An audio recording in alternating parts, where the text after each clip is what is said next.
Well, I just finished watching Tiger King on Netflix. Right there. I got done watching that about 3 hours ago. Oh man, it was just, it was just wow, man. Wow. Tiger King is about Joe Exotic's feud with Carolyn Baskin, I think. Carol Baskin, yeah, Carol Baskin, and it was just it's insane, man.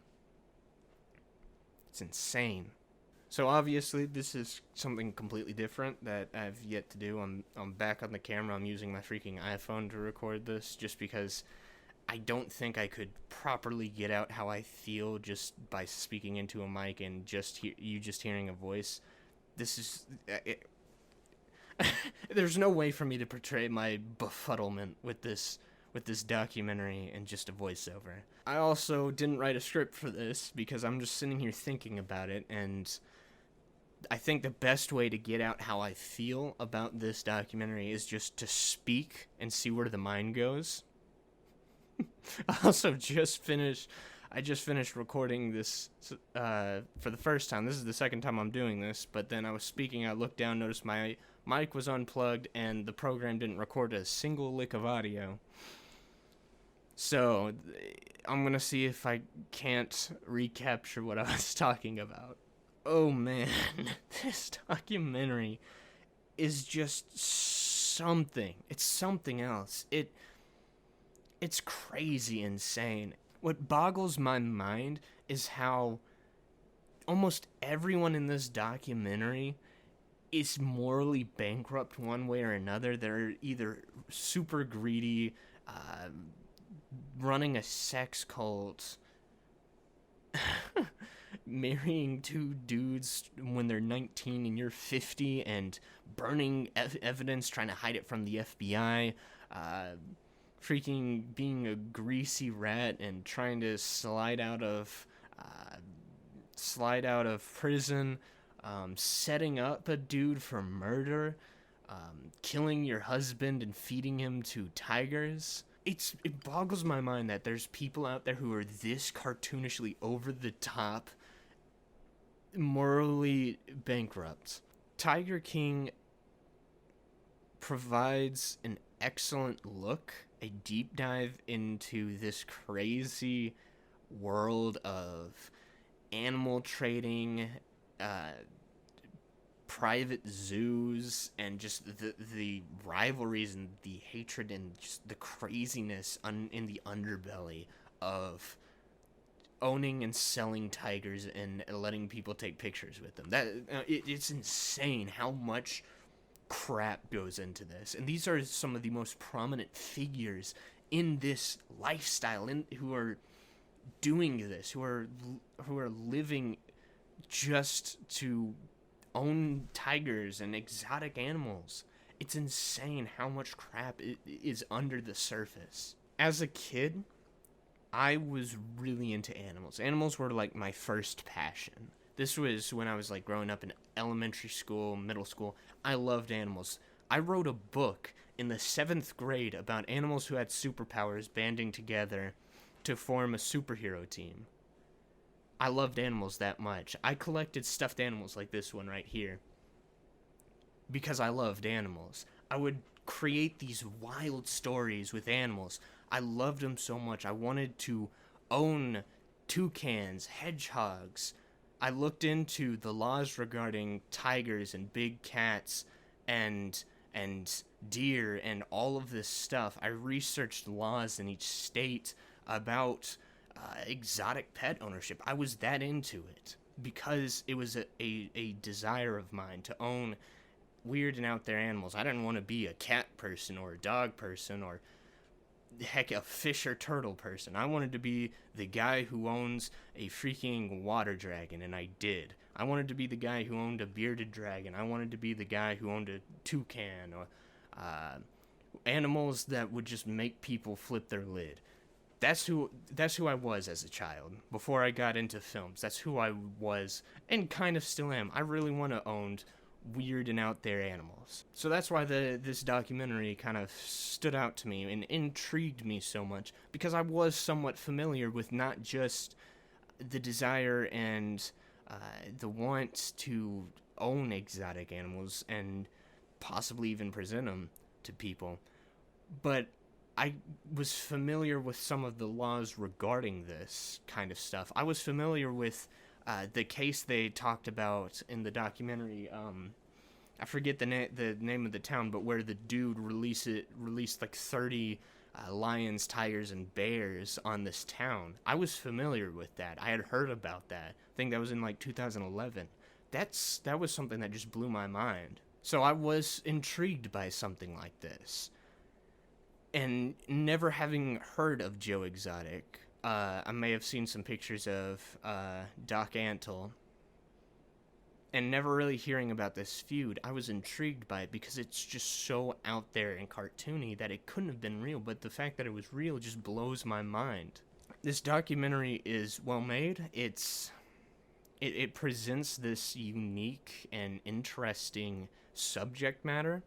I think my only issue in terms of just the quality of the show overall, felt very unstable in terms of presentation and very, very unfocused with what they were presenting. Each episode just kind of covers some different aspect of either Joe Exotic or Carole Baskin or Doc Antle, and just kind of, oh, let's just pursue this thread for a few minutes and then go back to the main story. Oh, here's this thread. Oh, Joe Exotic ran for president and governor. Oh, that's cool. Let's just do that. So besides the unfocused nature of the documentary, where it almost felt like a dog chasing cards in terms of the progression of the show, it was very well made. It was very interesting and presented this cartoonish, over-the-top nature of life and reality.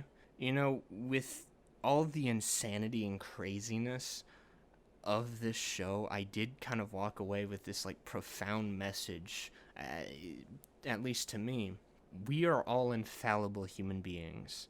We make mistakes, we mess up, we do things that people hate us for. And in this documentary, we see an extreme version of this. But I feel like this truth is not lost on this. These are people who I think we could all agree are morally bankrupt, who don't really have a good character, at least some of the main players within this. But when we look back at ourselves, we recognize our mistakes. Our mistakes may not be as bad as theirs, but we still make mistakes. We have falling outs with people.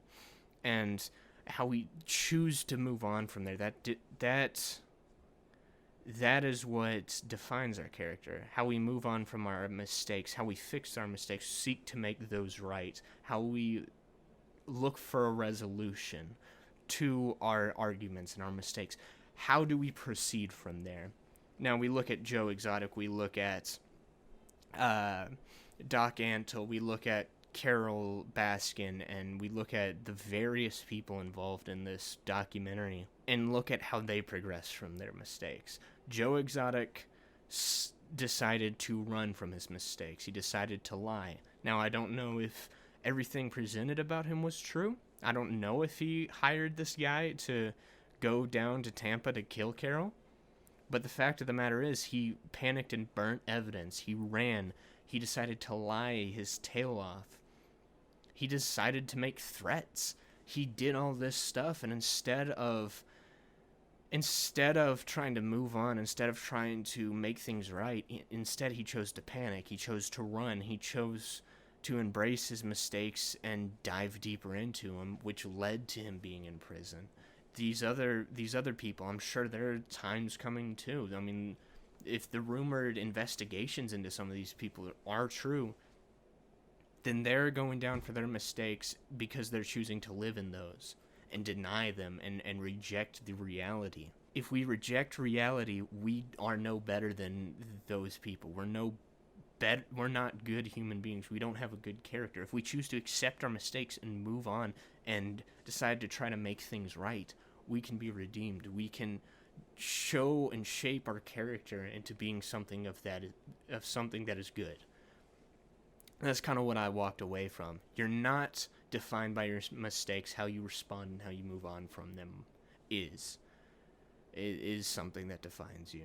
And it was just, the other side note with this is just, it is insane how people use good causes, how people use moral causes, justifiable causes that we would lift you up for, and how they use that, or how that even, I mean, with Joe Exotic's case, how that degrades your character into being someone who's morally bad, someone who seeks for themselves, who becomes selfish and self-serving. And it's crazy to see the people who I would say aren't bad, who aren't like the morally bad people in this, their lives are destroyed by what the morally bad people did, because they became corrupt, or they were already corrupt, and they only cared about themselves. And it's insane how that also affects the animals within it, how it became the show becomes less and less about the animals, and in the minds of the people involved, Carol and Joe, it became less and less about the animals and more about me, and it became more about them in this documentary. And it's interesting to kind of see how that parallels. But the last thing it ends on, where it says essentially there are more tigers bred in captivity these days than there are tigers in the wild, is insane. And it illustrates this human need to control everything. We want to be in control. We can't let anything run free. We can't just let things happen. We have to take control. We have to control our own destiny. This need for us to control everything in our lives. And it kind of illustrates that with just a simple statistic. Tiger King is an interesting documentary. I know I spoiled some things in here. I tried to keep things as vague as possible. But I would highly recommend this documentary. Just sit down and watch it. Really, my only issue is just how unfocused it is. So for those reasons, I'm giving this a 4 out of 5.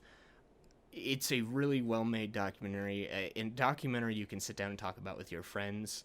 And it's something that's probably going to stick with you. It's sticking with me right now. And, I mean, I know I only finished this a little bit ago. But I think this is going to be something that kind of simmers in my mind, something that I think about. So 4 out of 10, highly recommend it. Thank you for watching this video.